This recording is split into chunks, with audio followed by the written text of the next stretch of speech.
Hai, Assalamualaikum warahmatullahi wabarakatuh. Perkenalkan, nama saya Ina Marlina. Saya mahasiswa dari Universitas Terbuka UPBJJ Bandung dengan NIM 860495349. Pada kesempatan kali ini, saya akan melakukan pengamatan mengenai simbiosis untuk pemenuhan tugas pada mata kuliah praktikum IPA di SD.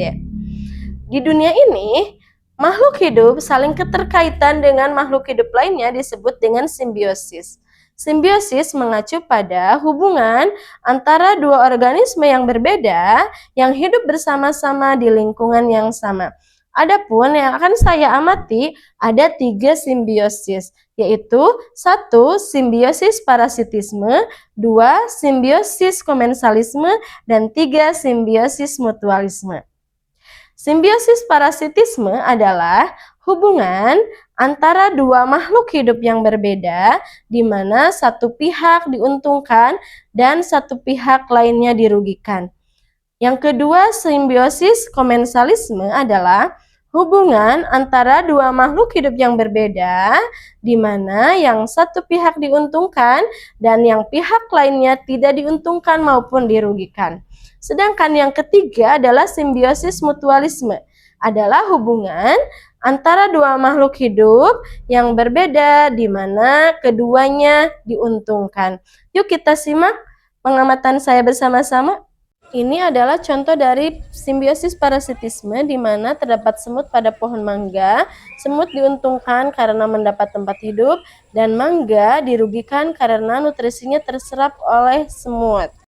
Kutu di kepala manusia adalah simbiosis parasitisme di mana kutu mendapat keuntungan dapat menghisap darah sebagai makanan dan manusia dirugikan karena dapat menyebabkan gatal-gatal.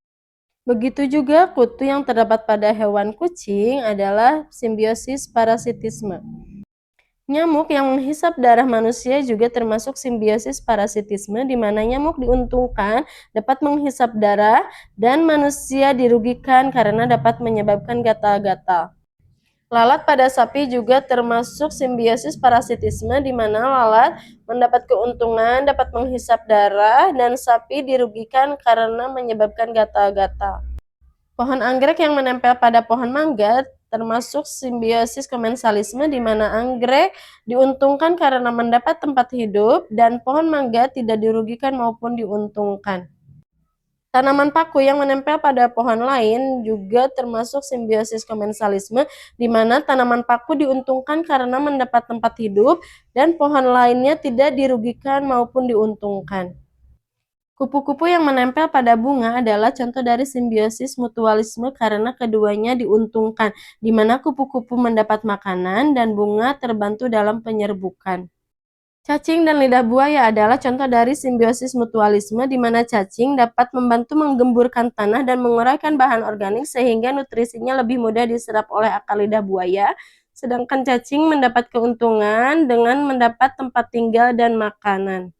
Dan selanjutnya ini adalah contoh dari simbiosis mutualisme, hubungan antara jamur dan alga yang terdapat dalam lumut kerak pada pohon mangga.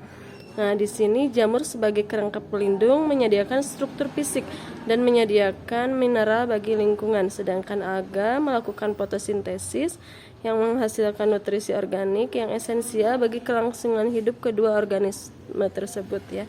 Ini adalah contoh dari simbiosis mutualisme.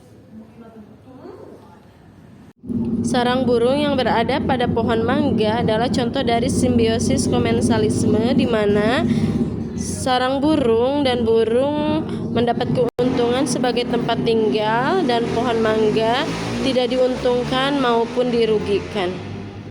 Selanjutnya daun sisik naga dan pohon mangga adalah contoh dari simbiosis komensalisme di mana daun sisik naga mendapat keuntungan yaitu tempat tinggal dan pohon mangga tidak dirugikan maupun diuntungkan. Demikian hasil pengamatan saya mengenai simbiosis. Terima kasih sudah menonton. Assalamualaikum warahmatullahi wabarakatuh.